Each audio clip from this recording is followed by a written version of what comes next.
If you're a caregiver, you know the feeling I'm talking about. It's like a constant companion, right? This heavy weight that just settles in your chest and decides to live there. We're talking about caregiver guilt. And today, we are going to break down exactly why it's so powerful, and more importantly, give you the actual tools to finally break free from its grip. You know this scene. It's the middle of the night, you're staring at the ceiling, and you're just stuck. You're replaying that moment from earlier, the moment your voice got that sharp edge, maybe you snapped, and you saw that flash of hurt in their eyes. Or maybe you just think you did. It doesn't even matter. Your brain is replaying it on a loop, telling you how awful you are, promising yourself you'll be better tomorrow, but you and I both know tomorrow's going to bring its own set of impossible demands, and this whole cycle, well, it's probably going to start all over again. All right, let's really get into this because it is so important to understand that what you're feeling, it's not just everyday run-of-the-mill guilt. No, this is something different. It's a unique and way more crushing version that the role of caregiving literally creates.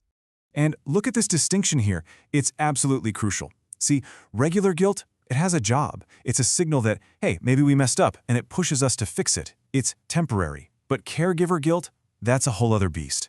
It's constant. It's totally disproportionate to whatever actually happened. And its only purpose seems to be punishing you relentlessly for having normal human limits in a completely abnormal situation.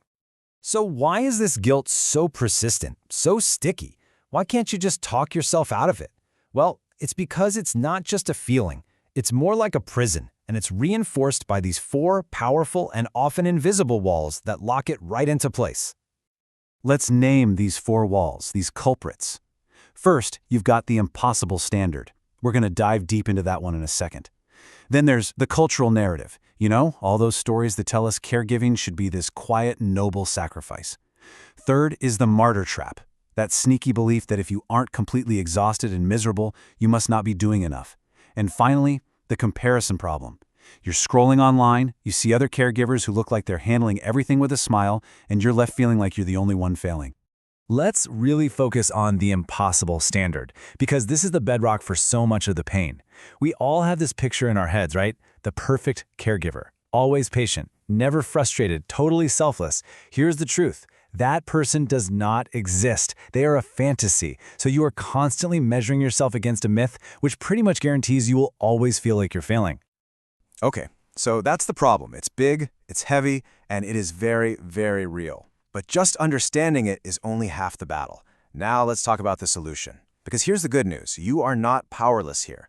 There are tangible, practical tools you can use to start forging the keys and actually escape this prison of guilt. This is the big question, isn't it? We've seen the problem. We've identified those invisible walls. So how do we actually start tearing them down? How do we go from just understanding this guilt to actively taking away its power over our lives? Your first tool is what I call the reality check. See, guilt loves to be this vague, overwhelming cloud of, I'm just bad. This tool forces it out into the open. So you start by getting super specific. Ask yourself, what exactly am I feeling guilty about? Not, I'm a terrible daughter, but I was short-tempered at breakfast. Then ask, was that actually wrong, or was it just imperfect? And here's the killer question. Would I judge a friend this harshly for doing the exact same thing? The answer is almost always a big, fat no. This whole process just sucks the emotional power right out of the guilt. Tool number 2 is the compassionate response. This is your secret weapon against that harsh inner critic. So, when that voice in your head starts up with, "You're a terrible person for feeling so frustrated," you have to actively talk back to it. You respond and say it out loud if you need to, with this phrase, "I'm a person under extreme stress having a normal emotional response." It's not an excuse, it is a statement of fact, and it reframes everything from a personal failure to just human reality. Guilt can be so paralyzing, right? It just keeps you stuck in that self-blame loop. Tool 3, the action decision, is all about breaking that paralysis. You just ask one simple question. Is there a useful action I need to take because of this? If the answer is yes, maybe it's a quick apology, then go do it. The guilt did its job. But if the answer is no, then that guilt is just pointless self-punishment. And at that point, you can make an active, conscious choice to release it. Now, this last tool might feel a little strange at first, but trust me, it is incredibly powerful. You have to literally give yourself permission to be human, because guilt has programmed you not to. Say these statements out loud. I give myself permission to set boundaries. I give myself permission to be imperfect.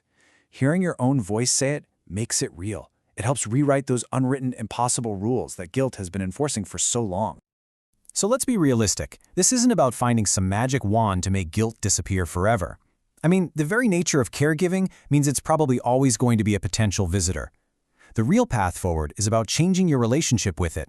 It's about learning to live with the guilt, not for the guilt. And this right here, this is the real endgame. A totally guilt-free life? Probably not realistic, but a life where guilt is no longer in the driver's seat, that is absolutely achievable. The whole goal is to take away its power, to stop letting it make your decisions, and to demote it from being your boss to just being a fleeting feeling you know how to manage. This is what taking back control really looks like, day to day. You can feel that sting of guilt when you schedule time for yourself, acknowledge it, and then you take the break anyway. You can feel guilty saying no to something you just can't do, and you say no anyway. You are separating the feeling from the action. You're telling the guilt, I see you, I hear you, but you don't get to make the final call anymore. I do. We have covered so much today, from understanding the unique monster that is caregiver guilt to using real practical tools to fight back. If you're ready to take that next step and get a complete system to put all of this into practice, you can download the Caregiver Resilience Reset System. The URL is right there on your screen. It's designed to help you build on these ideas and truly change your relationship with guilt so you can not only survive but actually thrive in your role as a caregiver.